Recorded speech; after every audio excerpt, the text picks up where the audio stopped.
तो कैसे हैं आप सब? हेल्थ वेल्थ सब ठीक? कभी ऐसे भी होता है ना that we are so happy in our lives, everything is going well, your finances are good, your health is great, children are doing fine, but the stress doesn't seem to leave अस.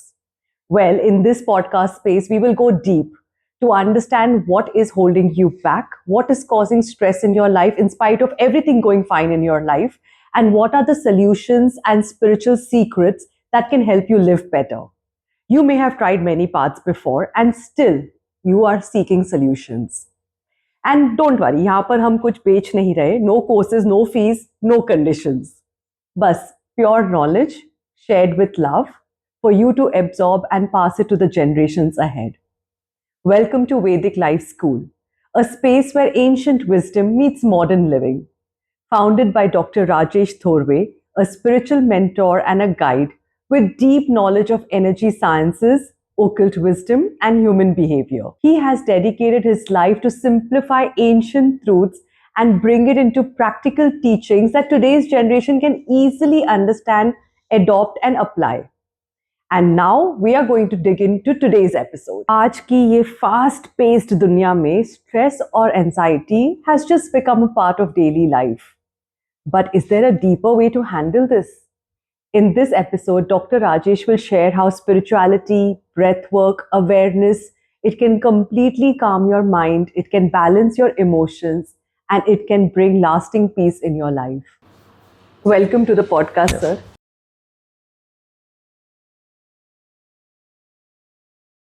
अब mental stress ये तो बहुत high level पे, जिसको मतलब अगर हम बोलने को जाएंगे तो दिन भी कम गिर जाएगा ऐसे लेवल पे वो भी बचपन से चालू हो जाता है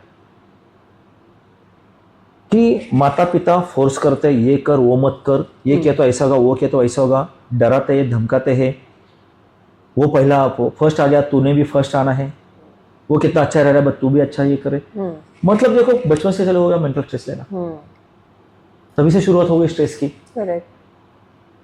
और वो जो दिमाग में बैठ गया बच्चों के, स्कूल से कॉलेज आ गए, फिर वापस मेंटल स्ट्रेस, क्योंकि हमारे जो एजुकेशन सिस्टम में आगे it is memory test, competition, वो ऊपर से 3 इडियट मूवी आपने देखी होगी. yes. सबसे पहला सीन जो प्रोफेसर आते हैं वो सब कौम को गिरा देते हैं और एक अकेला बच जाता है, तो आपको जिंदा रहने तो आपको टॉप आना पड़ेगा, बाकी के मर जाएंगे. अब ये संस्कार अगर बच्चों पे हो रहे हैं, आप कैसे उम्मीद करोगे अगर ये संस्कार 10-12 साल की उम्र से उनके ऊपर होने लगे, तो जब वो 24-25 साल पे लड़का पहुंचेगा, लड़की पहुंचेगी, तो पहली चीज वो कौन सी उसके अंदर स्ट्रेंथ रहने वाली है. और जब वो हो सके डिग्री प्राप्त कर ले, डिग्री प्राप्त करने वाले, एकेडमिक सक्सेस मिलने वाले ज्यादा एंजाइटी का शिकार हो रहे. अगर आपने सर्वे किया, सर्च किया, देखा, तो जो ज्यादा पढ़ाई कर रहे, जो पढ़ाई में अव्वल आ रहे, वो जीवन के स्कूल में फेल हो रहे. उनके डिवोर्स सबसे ज्यादा हो रहे, उनकी फैमिली सबसे ज्यादा डिस्टर्ब हो रही है, वो ड्रग के एडिक्ट सबसे ज्यादा हो रहे, उनको बीमारी सबसे ज्यादा लग रही है. क्या प्राप्त कर लिया आपने डिग्री लेके? Exactly. तो फिजिकल स्ट्रेस अलग है, मेंटल स्ट्रेस अलग है, लेकिन दोनों एक दूसरे को सपोर्ट करते हैं. और दोनों पे काम होना जरूरी है. तो कॉज कहाँ पे है? कॉज है हमारे बचपन में. अब बचपन में हम वापस ला नहीं सकते, but that can't be an excuse also. Yes, लेकिन जहाँ पे वहां पे सॉल्व करो. मैं हमेशा बोलता हूँ जब जागो तब सवेरा, बात करेंगे. अभी नॉलेज आया तो at least I am making the effort. I should break that curse ना. तो चलो अभी हम हमारे दर्शकों को ये बताने का प्रयास कर रहे हैं ये सब बातों को, तो मेरी सबसे हाथ जोड़ के प्रार्थना है, अभी तो जागरूक हो जाओ, खुद के लिए भी और उससे ज्यादा अपने बच्चों के लिए. That should be the bigger motivation, क्योंकि हमारी तो आधी लाइफ तो निकल चुकी है. Yes, absolutely. अब बच्चों का पूरा भविष्य बचा हुआ है. उन्हें अपने पैरों पे खड़ा होना है, अपनी दुनिया बनानी है, आगे अपने परिवार करना है, और परिवार उनकी भी जिम्मेदारी, उनके बच्चे प्लस पेरेंट्स. अब देखो सीधी सिंपल लॉ, अभी जो पेरेंट्स है, मतलब हम लोग जो अभी 50s में है, वो अब 20 साल के बाद में तो बूढ़े होने हैं, बच्चे तो अगर बच्चे तो रहेंगे 70 साल के, हाथ पैर चलेंगे नहीं. जो बच्चे अभी 30 साल के रहेंगे, 25-30, वो एक बनेंगे, कुछ कमाने लगेंगे, पैरों पे खड़े होने लगेंगे, उनके ऊपर दो जिम्मेदारी आएगी, एक अपने माता पिता की और अपने जो पति मैं पत्नी और आज बच्चों की। एक्चुअली एक लाइव एग्जांपल हूँ जी। इस चीज का। जब मैं अपने 40s में हूँ, मैं हमेशा सोचती हूँ it's the toughest age to be. Yes, हमारे बच्चे 10 इयर्स 12 इयर्स 13 इयर्स के Yes. हैं, तो एकदम अलग टाइप का उनका ट्रेनिंग या बिल्कुल। उनका हमको जो स्ट्रेस होता है उनको Yes. बड़ा करने में, और एक है कि हमारे अपने पेरेंट्स 70 प्लस हो चुके हैं, Yes. तो उनकी जो हेल्थ प्रॉब्लम्स आ चुके हैं या फाइनेंशियल Yes. प्रॉब्लम्स से वो जूझ रहे हैं, Right. ये बैलेंस करना, ये इंसान सबसे ज्यादा बराबर है। सफर कर रहा है। अब मुझे बताइए, जो अभी बूढ़े बीमार होके घर में बैठे, जिनके तरफ ये 50s के पेरेंट्स देखे, जिनको 40-50s के जो अभी के कर्ता पुरुष पत्नी, Yes. पुरुष और स्त्री Yes. है घर के, उनको अपने बूढ़े माँ बाप को भी देखना है और बच्चों को भी देखना है, क्योंकि बच्चे Correct. सेटल हुए नहीं है Yes. और माँ बाप बूढ़े हो गए। यस, और बच्चे ही बन गए ऑनेस्टली। हाँ, राइट। अब देखिए, क्या ये अभी जो 40-50s के ये, क्या उनके माँ बाप ने जो अभी बूढ़े हुए हैं अपने बच्चों को उतना सक्षम किया है कि वो दोनों जनरेशन की जिम्मेदारी संभाल सके? नहीं, वी आर ना लर्निंग ऑन द गो, ना फिजिकली। या जीवन भर एक ही बात बताई, पढ़ाई कर, अच्छी नौकरी या फिर Settle अच्छे मार्क down. कर ले, सेटल हो जा। पढ़ाई पढ़ाई पढ़ाई पढ़ाई पढ़ाई, अच्छे मार्क, अच्छा मार्क, कंपटीशन कंपटीशन कंपटीशन, पैसे कमाओ, पैसे कमाओ, Settle सेटल हो कर लो। जाओ। अब मजे की बात देखो, अब ये थोड़ा सा टॉपिक थोड़ा सा डाइवर्ट हो, लेकिन बहुत जरूरी है, क्योंकि वही स्ट्रेस का कारण बना, ये मैं बता रहा हूं आपको। अब माँ बाप बच्चों को बड़ा कर देते हैं, उनको एक ही फोकस करते हैं, पढ़ो पढ़ो पढ़ो, अच्छे मार्क लो, अच्छे मार्क लो, कॉम्पिटिशन में खड़े हो जाओ, कॉम्पिटिशन पास हो जाओ और पैसे कमाओ, और हमारा ध्यान रखो जब हम बूढ़े हो जाएंगे, हमारे बुढ़ापे की लाठी बनो। They training you for themselves. Yes, ये बहुत बड़े बिजनेस कर रहे हैं पीछे के पेरेंट्स। और वो वसूल भी करते हैं, ये मैंने देखा है मैम। इतने सालों में मैंने इतने वास्तु के विजिट किए, इतने काउंसलिंग किए हैं, और I tell you, millionaire family, millionaire ऐसे नहीं, ऐसी फैमिली के भी पति और पत्नी मुझे बोले हैं, joint family, and they have बहुत ही डिसअपॉइंट होके बोल रहे, सर हमारी समस्याओं का सबसे मेन रीजन हमारे माता पिता है। Well cultural, well educated, well to do millionaire family. अब सोचिए, उनकी उम्र एग्जैक्टली वही है, 40s और 50s के दरम्यान है, और they are facing same challenges. माता पिता को देखे या बच्चों को देखे। अब माता पिता ने बच्चों को इसके काबिल बनने ही नहीं दिया कि वो मेंटली उतने सक्षम हो सके, फिजिकली इतने फिट हो सके कि माता पिता को भी देख सके और बच्चों को भी देख सके। They don't know how to handle both generations, क्योंकि खुद को ये हैंडल करना कभी सीखा नहीं है। And this is a main cause of stress. इसी से मेंटल स्ट्रेस आ रहा है, इसी से फिजिकल स्ट्रेस आ रहा है 40s और 50s के लोगों को। अब ये डिस्टर्ब है। अब देखिए, अब ये जो पेरेंट्स है, मतलब ये हम उनको बोलते हैं पति और पत्नी डिस्टर्ब है, अब उसका परिणाम किस पे हो रहा है? बच्चों पे, क्योंकि ये स्ट्रेस की चलते वो बच्चों को ध्यान नहीं दे पा रहे। बच्चा ले मोबाइल, तू बैठ, साथ हमको थोड़ा शांति से टीवी देख ले दे। बच्चे पे क्या संस्कार होंगे? मम्मी डैडी है, चलो ये दवा लो, डॉक्टर लोग, ये चलो आप ये करो, give me a break, give me a break. तो अब देखो, बूढ़े माता पिता एक रूम में अंदर दवा लेते बैठे हुए, खांसते हुए बैठे, बच्चे मोबाइल पे गेम खेल रहे हैं, और जो मेन पति पत्नी है वो एक ही रूम में बैठे हैं, सामने टीवी चल रहा है, दोनों के हाथ में मोबाइल है, ये उसका अलग से मोबाइल पे सोशल मीडिया पे, वो अलग से सोशल मीडिया पे, both are living as a paying guest in the same house. This is the scene of current family, जो पिछले सालों में 10 में से कम 8 फैमिलीज में ऐसे देखो। मेरा मेन काउंसलिंग वही चलते थे वास्तव में, तो बाद में था पहले ये ब्रेन की काउंसलिंग करनी पड़ती है, सोच की काउंसलिंग, थॉट प्रोसेस। अब देखिए, ये सारा सिस्टम ही अगर डिस्टर्ब हो गया तो स्ट्रेस क्यों नहीं आएगा? अब यही बात अगर आप पीछे जाओगे कुछ सालों पहले, जब हमारी एक हमारी जीवन प्रणाली थी, जीवन शैली थी, एक थॉट से जो हमारी सनातन परंपरा थी, ऋषि मुनि ने दी थी, वहां पे जब बच्चे गुरुकुल में जाते थे तो उनको पहले सिखाया जाता था अपने शरीर का ज्ञान, फिर सुबह जल्दी उठने की प्रक्रिया, ब्रह्ममुहूर्त में उठते थे बच्चे, सात्विक आहार लेते थे, रात को वक्त पे सोते थे, दिन भर प्रैक्टिकली काम करते थे, बैठ के काम नहीं, प्रैक्टिकली। Practical, yes. उनके गुरु उनको दुनियादारी का ज्ञान देते थे, शरीर का ज्ञान देते world थे, के लिए। जीवन जीने के लिए तैयार करते थे, उस जीवन का सामना करने के लिए तैयार करते थे। जबकि आज के हमारे एजुकेशन सिस्टम सिर्फ मेमोरी टेस्ट है, भाई ये पढ़ो और एग्जाम में लिखो, मार्क मिले, तू पास हो गया बेटा, Yes. बल्ले बल्ले हो गई। लेकिन Life जब जीना आता जब हो वो या नहीं आता कॉलेज हो। से निकल के जीवन के मैदान में उतरता है, He's lost. तब वो देखता है भाई साइन कॉस थीटा कहाँ पे अप्लाई करो। Yeah. We all have asked that question. Yes, कहाँ पे। Right. और जब उसका उसके कोई, अब छोटी सी, अब देखो छोटी बात में मेंटल फिजिकल एक सब बता रहा हूं, वो जाता है, सारी दुनिया अलग है, वो कभी एक्सपोज हुआ नहीं, किताब से बाहर उसने कभी देखा नहीं। चार अलग तरीके से लोग आ गए, कोई स्वार्थी आ गया, कोई गलत बदतमीज आ गया, कोई अच्छा आ गया, कोई बुरा आ गया। He even doesn't know how to deal with them.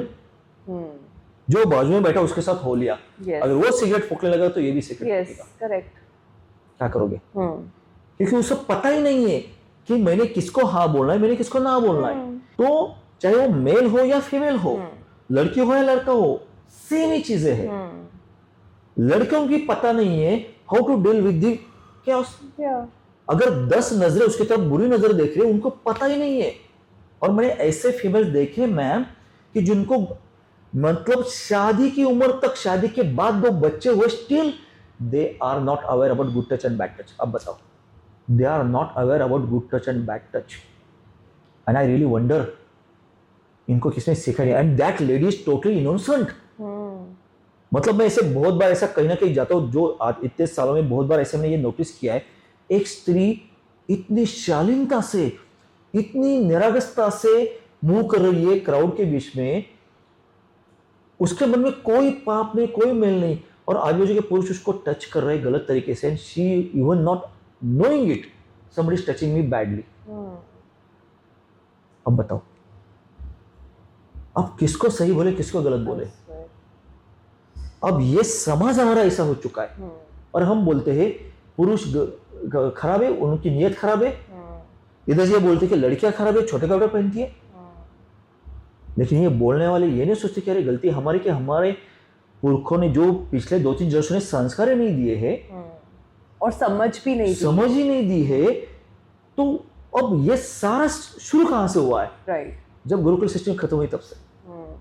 It's all going back to that. Yes, ये इट इज हाईली इंपॉर्टेंट। तो बच्चे सिर्फ पढ़ाई में ये कर रहे थे, पढ़ाई के बाद जब कॉलेज में जाते तो world is open for them, they get excited, they get enthusiastic, और एक नई दुनिया, सब कुछ ओपन, कोई पूछने वाला नहीं, टोकने वाला नहीं है।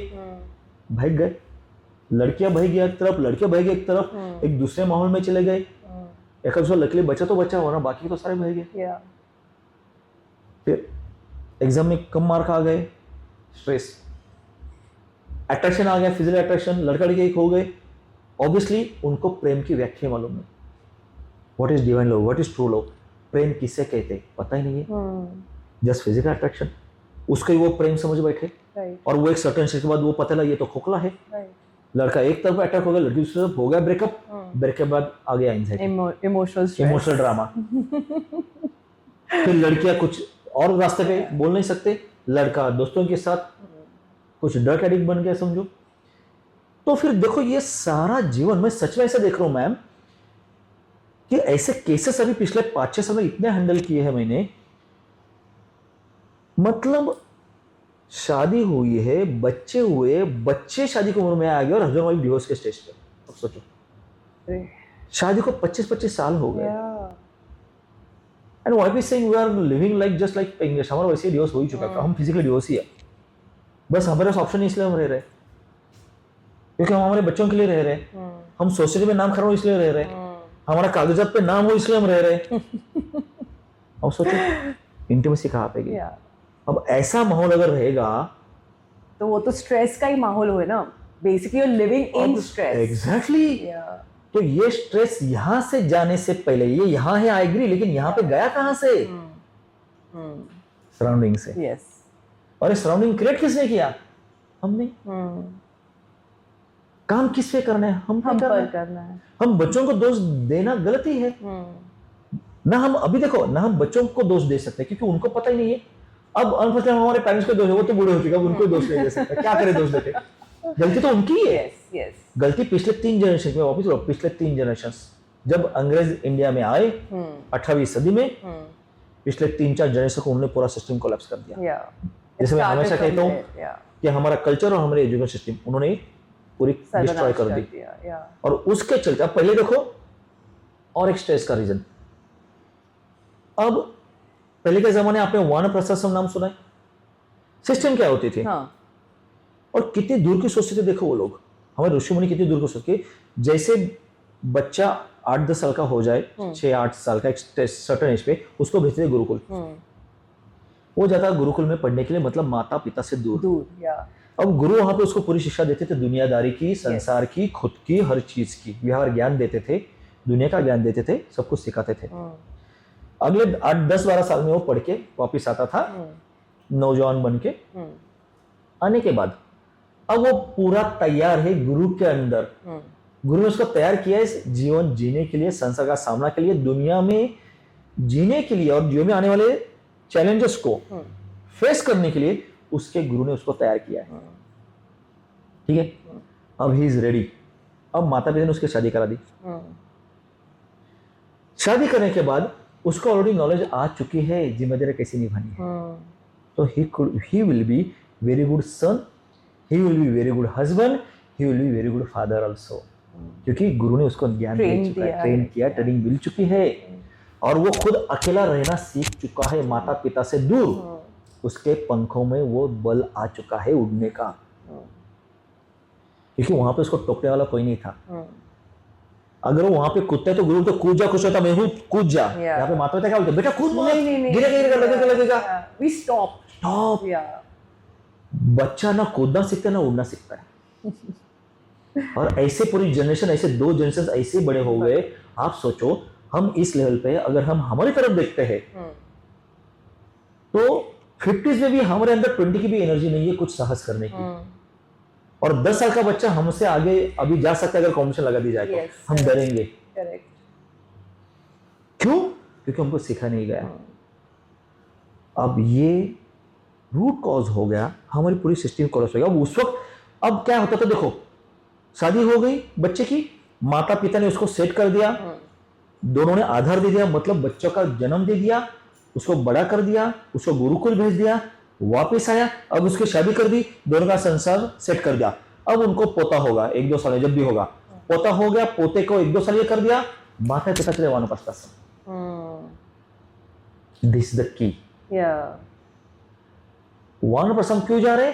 अब हमने हमारे सारे कर्तव्य पूरे कर दिए, हमने बेटे को जन्म दिया, उसको बड़ा कर दिया, उसका गृहस्थ में सेट कर दिया, वो खुद पिता बन गया। अब ओरिजिनल पिता ने डिटैच होना जरूरी है। अब ओरिजिनल पिता ने रिजाइन करना जरूरी है अपने पद से। अब वो घर का बड़ा पिता नहीं है, अब उसे जाना है वानप्रस्थाश्रम में। अब उसका जो बेटा है अब वो घर का पिता बनेगा। This is original system. आजकल ये हो रही है, पर हम वो डोर नहीं छोड़ रहे। अब ये फॉलो हो रही है। एग्जैक्टली। क्योंकि ये सिस्टम हमारी थी, अब ये फॉलो होती है फॉरेन में। So true. फॉरेन में देखो आप, वहां पे माता पिता अलग रहते, बच्चा अलग रहते, दे हैव इंडिविजुअल प्रायोरिटीज। बेटा भी माता पिता को फोन कर जाता है, डैडी मैं शाम को, और आप हो। मम्मी डैडी भी बेटे को फोन करके जाते हैं, बेटा तुम हो फ्री, मैं आ जाओ। वो पूरा बेसिक रिस्पेक्ट और boundaries maintain. They don't interfere, that is detachment. और हमारे यहाँ पे सेशन क्या हो गई, गोद में लेके बैठे बेटे को ना बाहर छोड़ेंगे ना कहीं जाने, मेरा बेटा। वो पूरे जीवन भर माँ के गोद में बैठा रहा। अब पशु पक्षी भी देखो, आप सीधा कौवे को देखो, बाकी किसी कबूतर को देखो, किसको भी देखो, वो जो बच्चा थोड़ा सा बड़ा हो जाए, थोड़े पंख फूटते तो वो पैसे ढकेल देती है। वो पक्षी जो रहती है, पक्षी माँ, वो अपने पिल्ले को ढकेल देती है और उसके पीछे थोड़े अंतर से उठती है, जैसे वो थोड़ा गिरने के उसको सपोर्ट करती है, फिर पीछे आते हैं। ये नेचर उसको किसी ने सिखाया नहीं, और उल्टा वो नेचर हमें कुछ सिखाने हम सीख रहे हैं। और आजकल की माताएं क्या कर रही है, बच्चे को गोद में लेके बैठी, मेरा बेटा। बहू आ गई तो फिर भी मेरा बेटा। बहू लाई किसके लिए फिर? अगर बेटे को अपने गोद में रखना तो बहू क्यों उसकी शादी कर दी? सिंपल।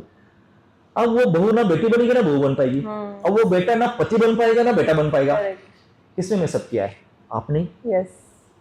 आप पकड़ के बैठे, ना आपने खुद की हेल्थ का ध्यान दिया, ना बच्चों के हेल्थ पे ध्यान देने दिया, ना खुद मैच्योर हुए, ना बच्चों को मैच्योर कर दिया, उसको भी आपने हैंडीकैप रखा, उसको भी आपने वीक रखा, खुद भी वीक रहे, उसको भी वीक रखा, और जब वो बड़ा हो गया अब बोलते तूने भी हमको संभालना है और तूने अपने बच्चों को भी संभालना है, वो बेचारा करेगा क्या?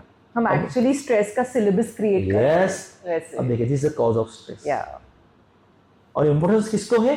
अब देखिए मैंने ऐसे भी क्लाइंट मेरे हो चुके हैं मैम कि जो तो विजिट फी भी वास्तु की विजिट फी नहीं दे पा रहे थे, 200 रुपए तक नहीं दे पा रहे। एक लेडी ने 10 साल पहले नगर से आके मुझे 200 रुपए फीस देके गई, कुछ उसका प्रॉब्लम था, मैंने बोला मैम कुछ मैं सॉल्व कर दूंगा, मैं यही से उनको कुछ प्रॉब्लम सॉल्व कर दी। बोली सर आपने मेरी जिंदगी बच ली, वरना मेरे लाइफ की कोई डिवर्सिटी सिंगल थी, कुछ प्रॉब्लम्स थे, वरना मेरी पूरी जीवन नरक बन जाता था, थैंक यू सो मच।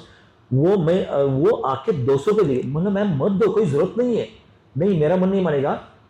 वो पूना से आई थिंक सातारा आई, सातारा से अपने कजिन को लेके पूना आई, नगर से सातारा, सातारा से पूना, और मुझे 200 रुपए देके गई। बोले सर, मैंने बोला ये मैम 200 रुपए 2 लाख के बराबर है, और वो भी मैंने सेवा में डाल दिए, लेकिन मैंने उनको थैंक यू बोला। तो मुझे इतना ये लगा कि परमात्मा ने मुझे जो कुछ काम के लिए बनाया है, मैं भाग्यशाली हूँ। और उसी महीने में और एक मेरे क्लाइंट थे, वो भी आउट ऑफ पुणे थे, लेकिन वो क्लाइंट का घर था 5 करोड़ का, उसके अंदर का इंटीरियर 2-2.5 करोड़ का। आप समझ गए? अब आपको बताता हूं, उस वो 200 रुपए देने वाली लेडीज के डायलॉग्स और ये इतने हाई प्रोफाइल क्लाइंट के पत्नी के डायलॉग दोनों सेम थे। बोथ वेयर मिजरेबल, दोनों के दोनों दुखी थे, डिस्टर्ब थे, अपसेट थे, डायलॉग ऑलमोस्ट सेम है। एंड आई वंडर्ड, पैसा सुख की सीढ़ी कभी नहीं हो सकता, पैसा जरूरी है, डेफिनेटली पैसा बहुत कुछ है, लेकिन पैसा सब कुछ नहीं है।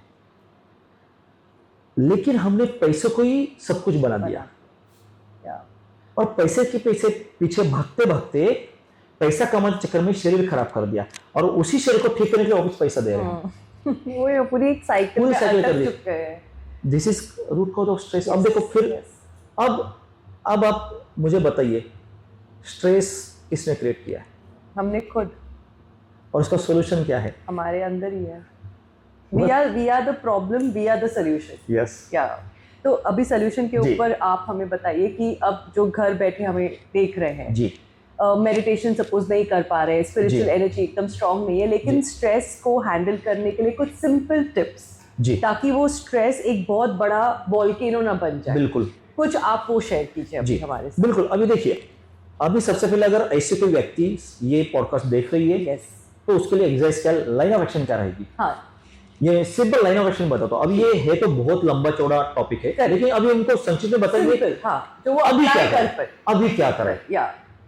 जैसे आप पूरा पॉडकास्ट देख के खत्म हो जाएगा, आज कल परसों जब भी समय मिले, शांति से अलग बैठ जाओ, अकेले, कागज और पेन लेके, एक तरफ आपके प्रायोरिटीज लिख लो, ये मेरे लाइफ के अभी के प्रायोरिटीज है, हम लोग टॉप ऑर्डर, ये सबसे हाईएस्ट, ये होना, ये होना, ये होना, ये होना, ठीक है। और उसके सामने ये लिख दो कि हमने कितना समय देना है, एक चीज। दूसरी चीज,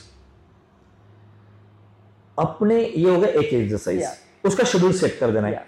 अब उसमें ये सारी चीजें आ जाएगी जो अभी होपफुली उन्होंने अगर सारा सुना होगा तो कुछ ना कुछ मैसेज तो लिया रहेगा, भाई मैंने मेरे शरीर की क्षमता पहचाननी है, मैंने मेरे शरीर की तरफ ध्यान देना है, मैंने डाइट पे ध्यान देना है, मेरे एक्सरसाइज पे ध्यान देना है, उसमें कंसिस्टेंसी भी रखनी है, उसका प्रॉपर शेड्यूल भी बनाना है, ये जरूरी है।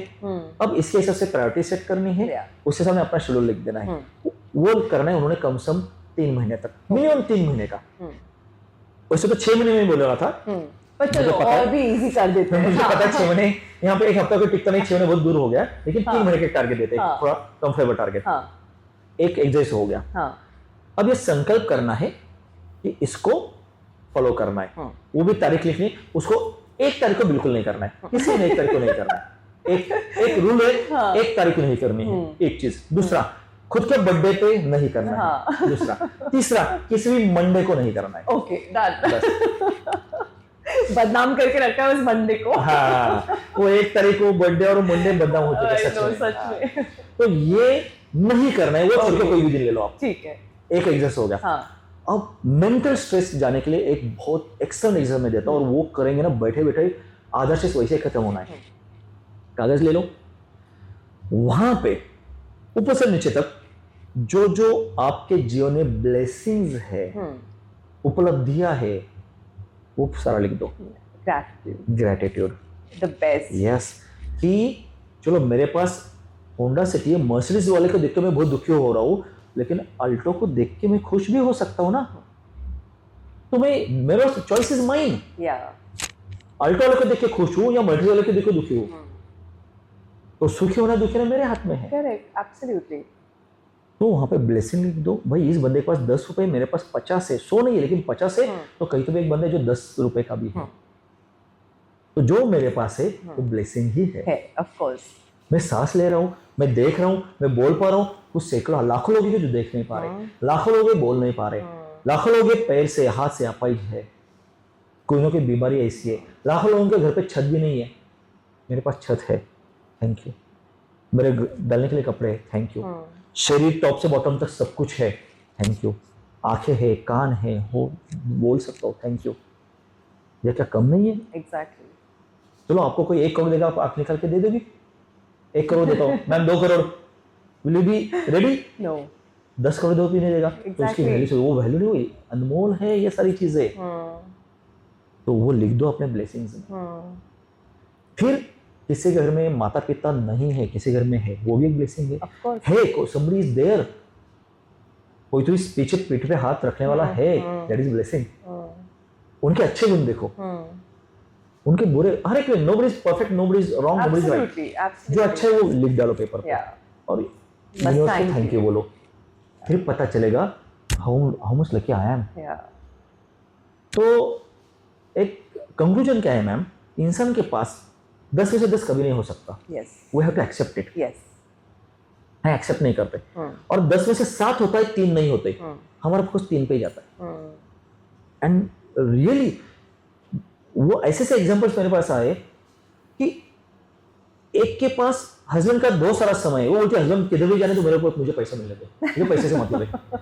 दूसरे के मेरे पास पैसा बहुत है, हस्बैंड मेरे तरफ देखता भी नहीं, मुझे हस्बैंड देखने दो, मुझे पैसे से लेना देना ही नहीं है। अब देखो क्या करे, पर्सपेक्टिव की बात है कि नहीं? स्थितियां बदल भी नहीं सकते, अपने अपने कर्म से मिला है। एग्जैक्टली। वो भी बदल नहीं सकते। जिस पर हम एक डेफिनेटली एक पॉडकास्ट करेंगे कि हम अपने कर्म से अपना कैसे सब कुछ अट्रैक्ट करते हैं। ये अब ये देखो, ये भी सारी स्थितियां आ गई, वो भी कार्मिक का ही, एवरीथिंग अबाउट कार्मिक। तो बस वो एक होगी, एक सीरीज हम करेंगे, क्योंकि वो एक पॉडकास्ट होगा भी नहीं, लेकिन अभी स्ट्रेस के ऊपर के सॉल्यूशंस आपको ध्यान में आ गए। एब्सोल्युटली। तो and very simple for everyone. सिर्फ कागज पे लेके आधे घंटे का काम है, 1 घंटे का काम है। एग्जैक्टली, उतना तो अपने लिए कर ही सकते हैं। वो करो, कम से कम करना शुरू तो करो। फिर अगले पॉडकास्ट में कुछ प्रैक्टिकल और कुछ दे देंगे। Sure, of course. तो ये छोटा एक्सरसाइज जब करेंगे तो आपको रियलाइज होगा कि हमारे जीवन में स्ट्रेस को छोड़ के बाकी की बहुत सारी पॉजिटिव चीजें हैं। अगर जिनको फोकस करेंगे तो स्ट्रेस इतना सर लगेगा भी नहीं स्ट्रेस। एक्चुअली वो व्हाइट पेपर पे हम वो एक ब्लैक डॉट देख रहे हैं, परफेक्ट, पर व्हाइट पेपर देखना भूल जाते हैं। तो बस व्हाइट पेपर निकाल देना, दाग निकल रहा है, दाग को छोड़ देना है, और व्हाइट पेपर एंजॉय करना चालू करो। दाग अच्छे होते हैं। दाग अच्छे होते हैं जब हम उनको इग्नोर करना सीखे। Come from darkness to light, that's very important. That's right. दाग हमको सिखाते हैं कि किसको इग्नोर करना है, किसको फोकस करना है, लेकिन अनफॉर्चुनेटली हम दाग को ही फोकस करते हैं और बाकी चीजों को इग्नोर करते हैं। That is the basic root of stress. तो व्हाट इज स्ट्रेस?